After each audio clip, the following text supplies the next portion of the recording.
Les avions de pompiers. Aujourd'hui, parlons de ces mystérieux avions que nous trouvons si spéciaux et rares. Nous les voyons peu souvent car ils sont souvent utilisés lors des gros incendies comme les feux de forêt et nous y sommes peu souvent en pleine forêt avec un feu de forêt. Aujourd'hui nous allons voir, nous allons analyser, nous allons décortiquer, je vais vous expliquer, vous donner des avions ou des véhicules aériens de pompiers ou de la sécurité civile. Nous allons voir tout ça dans cette vidéo. On démarre direct avec la vidéo.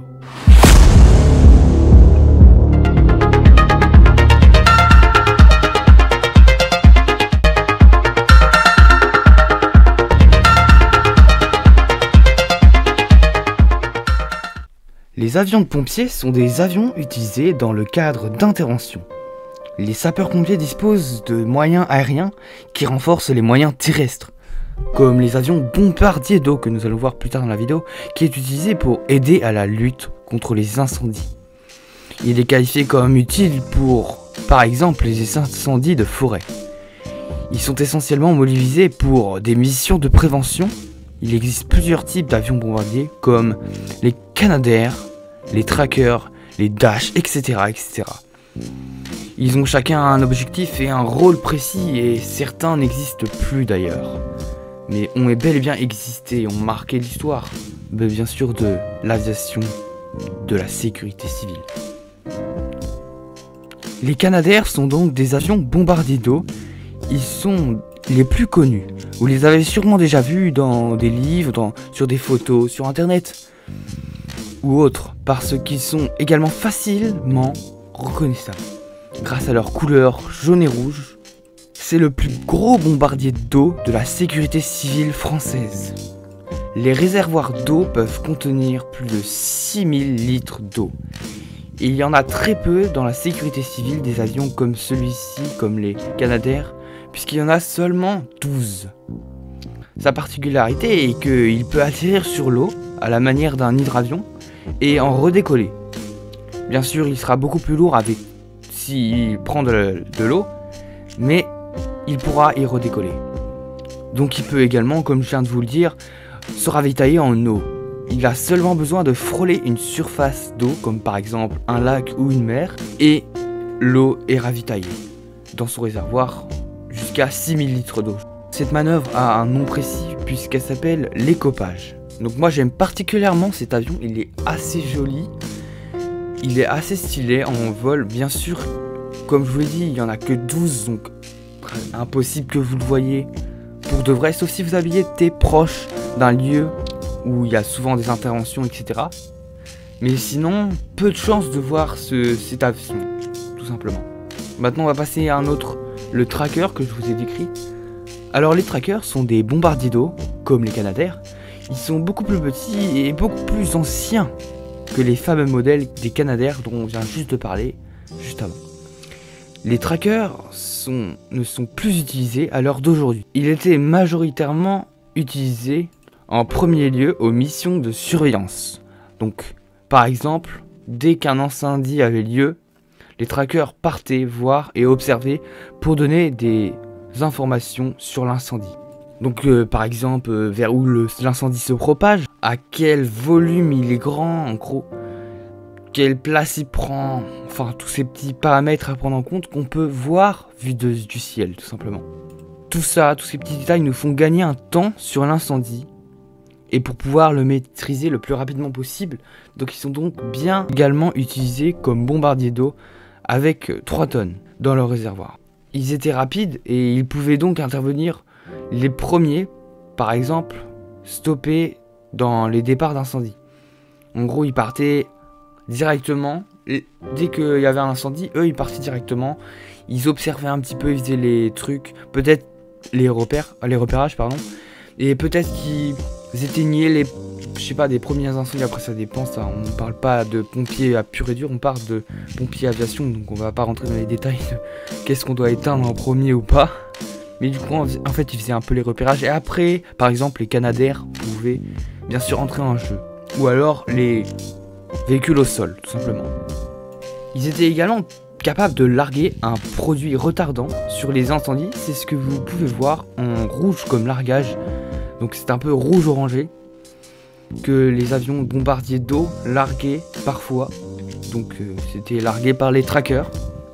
Des fois vous pouvez voir des images sur internet ou quoi, avec des bombardiers d'eau qui lâchent des espèces de trucs rouges. Moi aussi je savais pas ce que c'était avant, mais du coup maintenant on sait que c'est un produit retardant. Donc en fait il retarde, il a pas vraiment les mêmes effets que l'eau, mais voilà, il atténue un peu. Donc cet avion est beaucoup moins stylé que le Canadair bien sûr, vu qu'il n'a pas des couleurs aussi magnifiques que le Canadair avec du rouge et du jaune. Mais il est quand même assez stylé, bien sûr il n'est plus en fonctionnement comme je vous l'ai dit.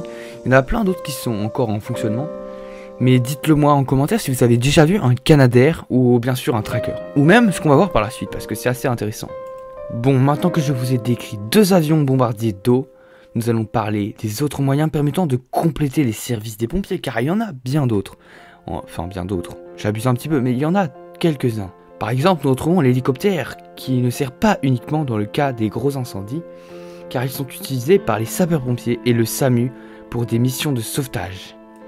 On verra tout de suite de quel hélicoptère nous parlons, mais par exemple, dans les montagnes ou en mer, ils peuvent intervenir, ou alors pour effectuer des missions de reconnaissance, pour par exemple identifier des zones touchées par des catastrophes naturelles ou tout simplement identifier des accidents, faire du repérage quoi.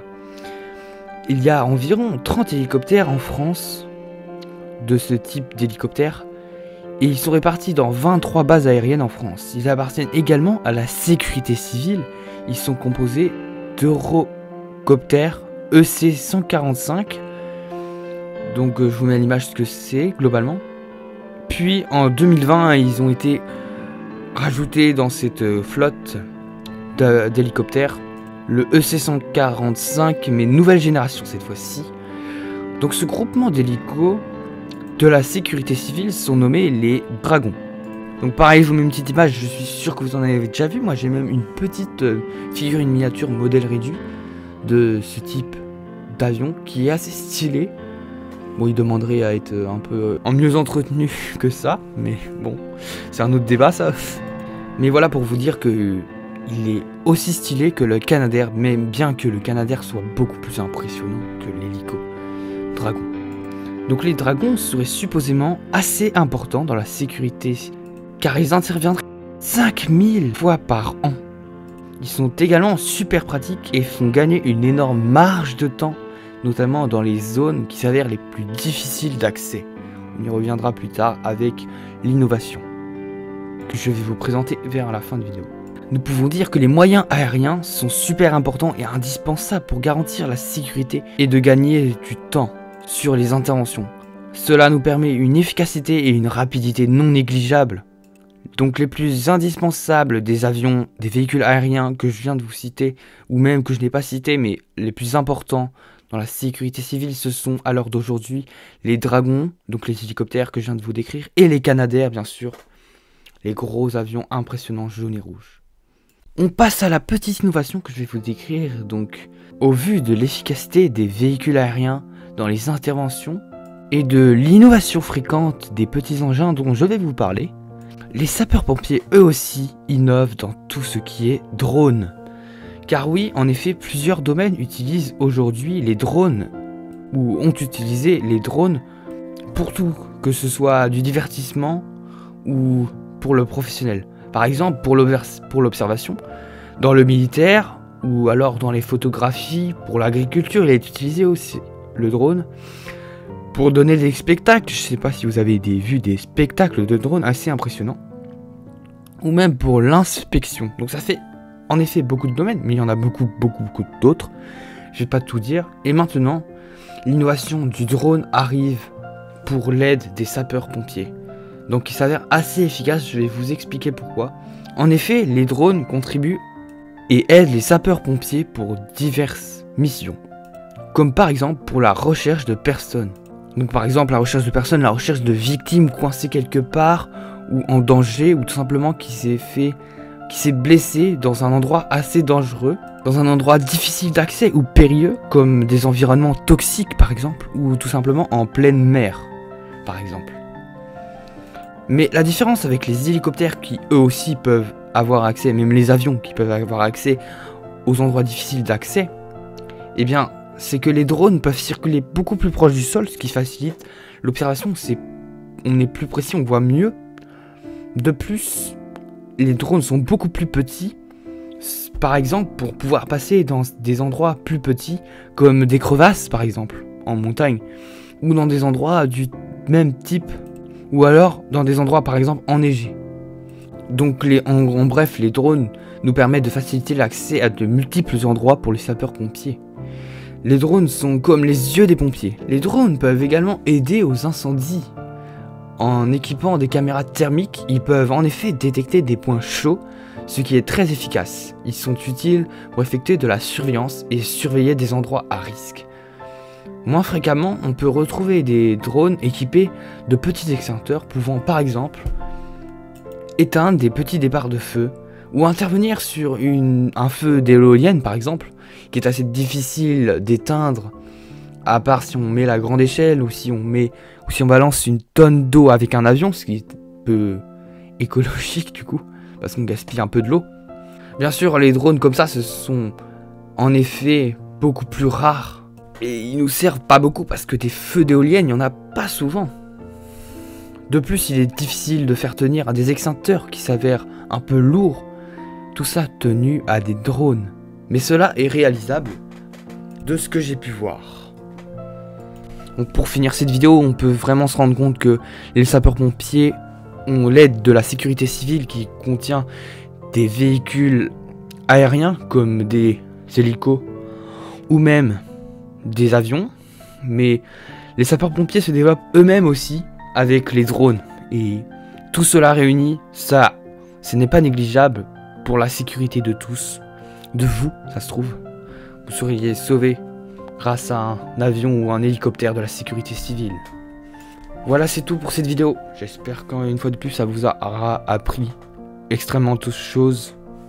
C'était tout pour cette partie réalisation de la semaine. Et nous on se retrouve la semaine prochaine. Joyeux Noël à tous. Et bonne année.